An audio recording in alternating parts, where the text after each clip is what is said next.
श्री स्वामी समर्थ. नमस्कार मंडळी.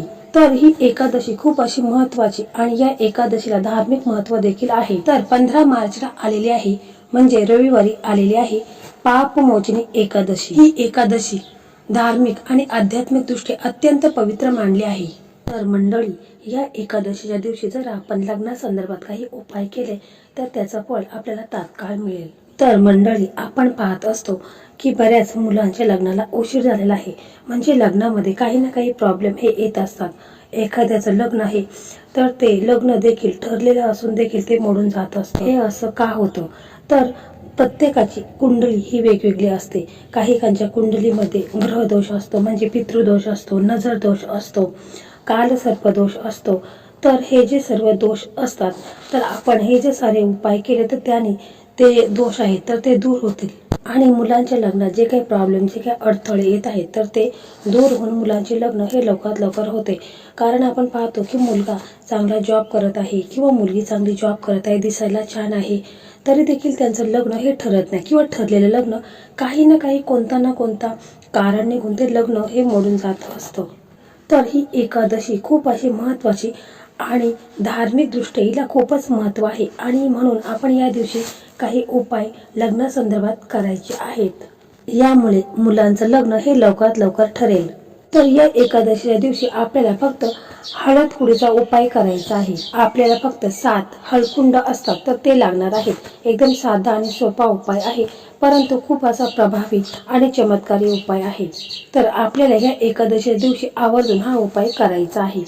तर या एकादशीच्या दिवशी आपण सकाळी लवकर उठायचं आहे, स्नान वगैरे करून घ्यायचं आहे. आंघोळीच्या पाण्यामध्ये आपल्याला चिमूटभर हळद टाकायची आहे, कारण हळद ही अत्यंत पवित्र आहे.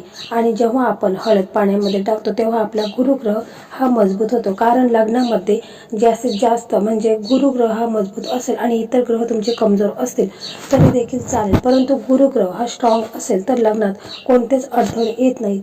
तसेच आपल्यावरती जे काही नकारात्मकता आहे, जे काही लोकांची वाईट नजर आहे तर ती देखील दूर होते. त्याचप्रमाणे हळद ही भगवान विष्णू आणि लक्ष्मीला देखील अतिशय प्रिय आहे. तिचे हे उपाय अत्यंत प्रभावशाली मानले जातात. जो व्यक्ती ही एकादशीचे व्रत ठेवतो त्याला 1000 गायीदान देण्याचे पुण्य देखील प्राप्त होते. आणि या दिवशी आपण शक्य असेल तर विष्णू सहस्रनामाचा जप देखील करायचा आहे. तसेच पहा, हा उपाय आहे तर हा उपाय मुलाचे आई वडील, काका काकी कोणीही करू शकता किंवा मुलं स्वतः असेल तर मुलांनी केला तरी देखील चालेल. तर बघा, तुम्ही शक्यतो पिवळे कपडे हे आवर्जून घालायचे आहेत. म्हणजे ज्या मुलांच्या लग्नात अडचणी येत आहेत किंवा मुलींच्या लग्नात अडचणी येत आहे, लग्न हे त्यांचं ठरत नाही, वय उलटून चाललेलं आहे तरी देखील लग्न ठरत नाही, तर अशा व्यक्तींनी, अशा मुलींनी काय करायचं आहे की पिवळे कपडे जास्तीत जास्त घालायचे आहेत. किंवा जर तुम्हाला पिवळे कपडे घालणे शक्य नसेल तर तुम्ही पिवळा रुमाल आहे तर तो देखील वापरला तरी देखील चालेल. हळदीचा टिळा आहे तो आपल्या कपाळी लावायचा आहे.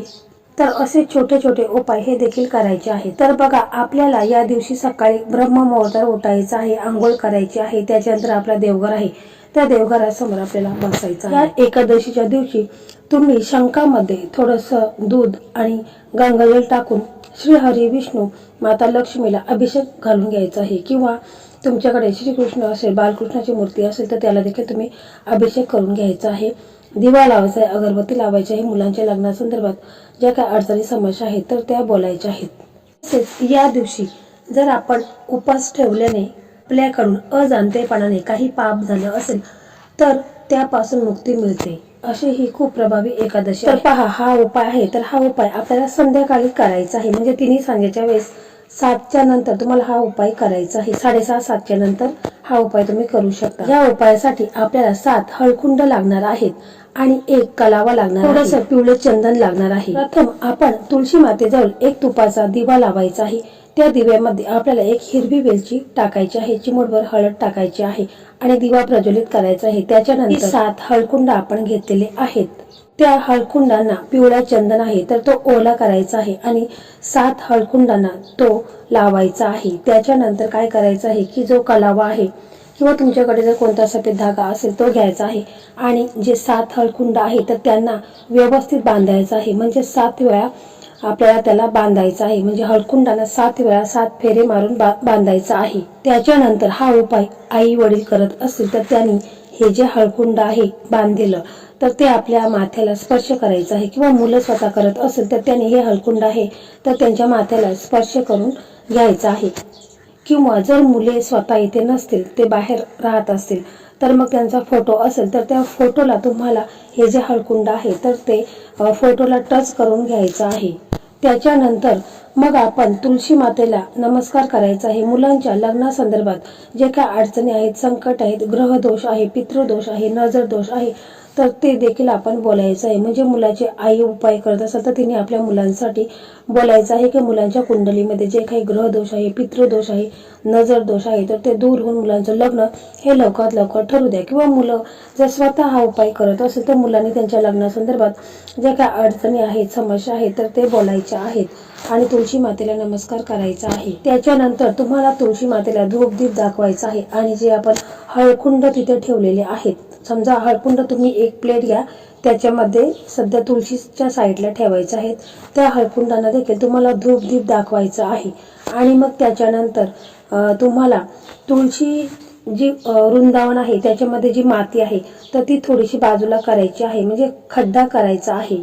आणि त्या खड्ड्यामध्ये हे जे हळकुंड आहेत तर ते तुम्हाला दाबून ठेवायचे आहेत. आणि मग त्याच्यानंतर तुम्हाला तिथे बसायचं आहे.